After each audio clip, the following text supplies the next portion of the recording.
Hello.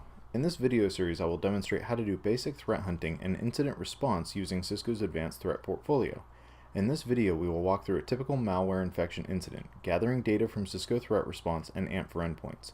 In the next video I will demonstrate how to use ThreatGrid and Cisco Umbrella Investigate to obtain additional relevant details.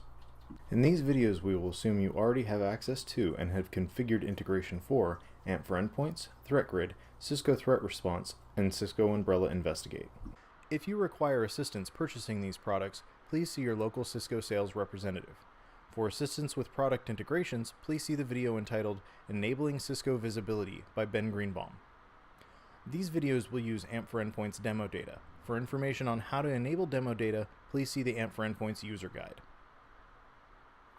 To supplement this video, we have provided a threat hunting worksheet designed by Cisco Incident Response Services. I encourage you to download this worksheet and fill it out as we move through the exercise.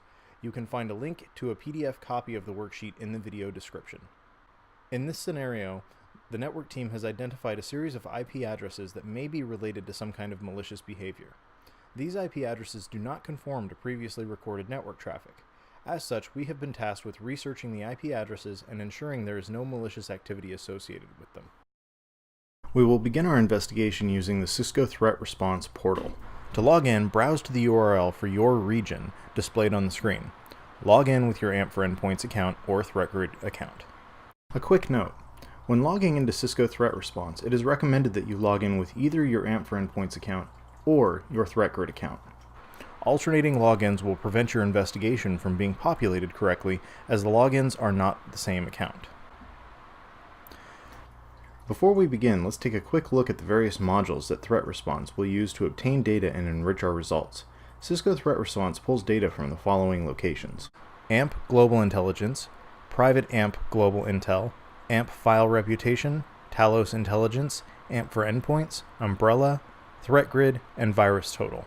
Back on the Threat Response dashboard under the Investigate tab, we will start by investigating the IP addresses that the network team provided us. You can find a copy of them in the description of this video. Simply copy and paste the addresses from the video description into the dashboard and click Investigate. Zooming out, we can see that of the 9 IP addresses provided to us, 8 of these IPs have no additional data. As such, it does not appear that there has been any activity related to these endpoints that we need concern ourselves with. However, we do see one IP address that requires a bit more attention. Additionally, we can see that there are 2 malicious domains and 2 malicious files associated with the IP address. Let's add the pertinent data to Casebook so that we can keep a record of our investigation. Start by clicking the IP address associated with the malicious file. Click the down arrow next to the IP address and select Add to New Casebook. Selecting the Casebook's icon down in the bottom right will show us that a new casebook has been created and populated with the IP address. Let's also add malicious domains, SHA-256s, and host names associated with this IP address. Since there are 2 Windows 7 machines included in the graph, we can be reasonably certain that these endpoints have some interesting activity for us to take a look at. So let's add them to casebooks as well. Simply click the down arrow next to the hostname and select Add to our current casebook.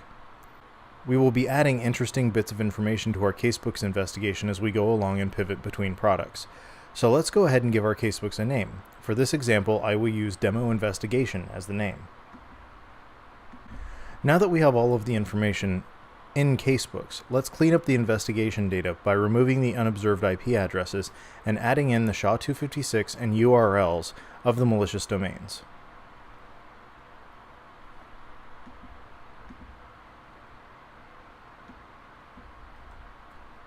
As you can see, each additional piece of information provides more context around the malicious behavior we originally saw, including providing us with an additional endpoint that we should investigate for its connection to the malicious URLs.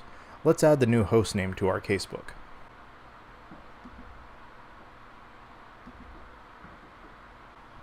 Now that we have a more thorough understanding of the connections between files, let's take a look at the various observables the system has provided us.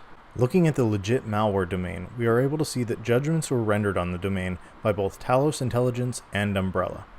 The Verdicts tab lets us know that the domain is considered malicious by Umbrella, while Talos has assigned this domain a suspicious verdict. Seems like the network team was right to bring this to our attention. Additionally, it's interesting to note that the expiration for both of these dispositions is 30 days or in 1 month.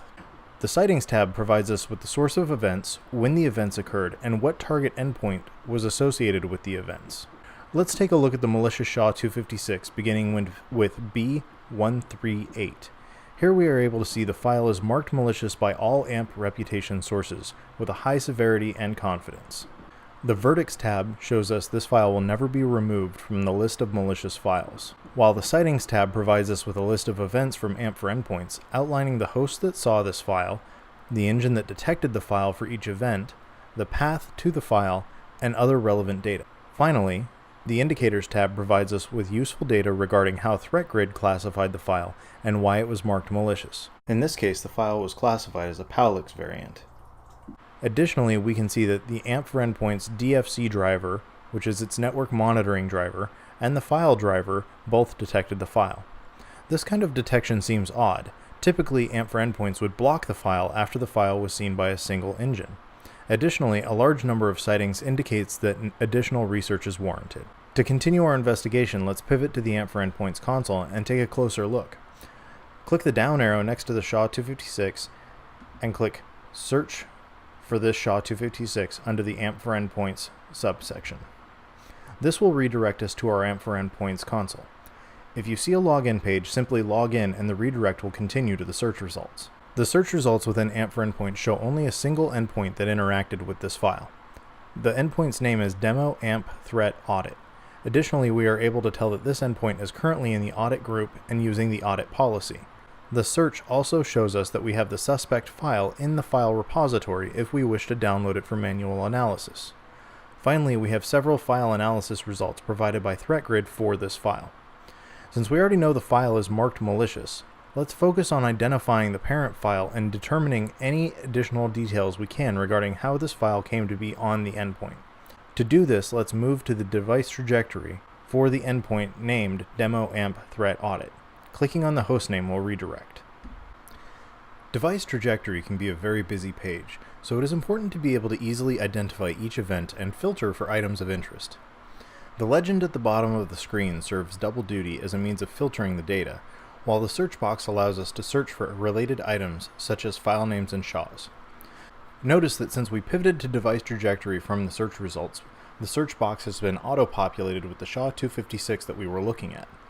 Additionally, device trajectory is color-coded with green items being known clean processes, red items being malicious, and gray items being unknown.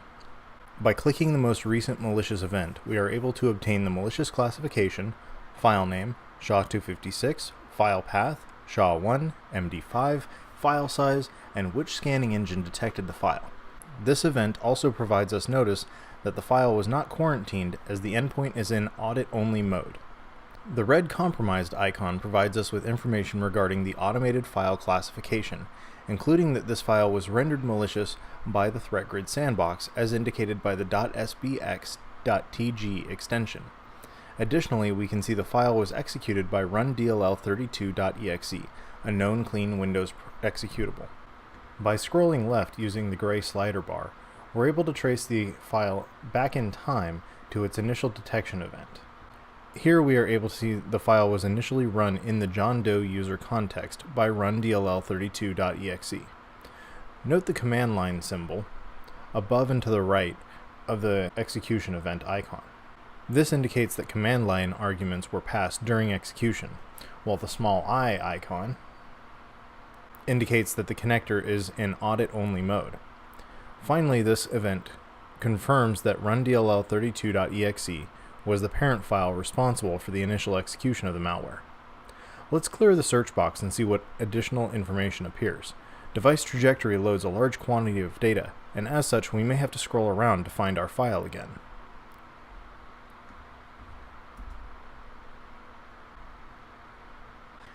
After some scrolling around, we found the initial malware execution event and the associated rundll32 execution event. Clicking the execution event and scrolling down to the bottom clearly shows us the command line argument that was initially used to execute the malicious file. Clicking on the associated rundll32.exe event shows us that rundll was passed JavaScript code which executed the file. This appears to be some kind of exploit code. However, it is difficult to determine the source of the code from the information we currently have. Perhaps we can gain additional insight as to the behavior of this file from device trajectory. By scrolling to the right, we are able to see the file executed several command line utilities.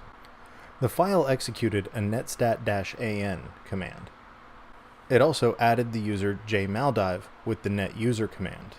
A list of system scheduled tasks was obtained, as was network information using the ipconfig tool.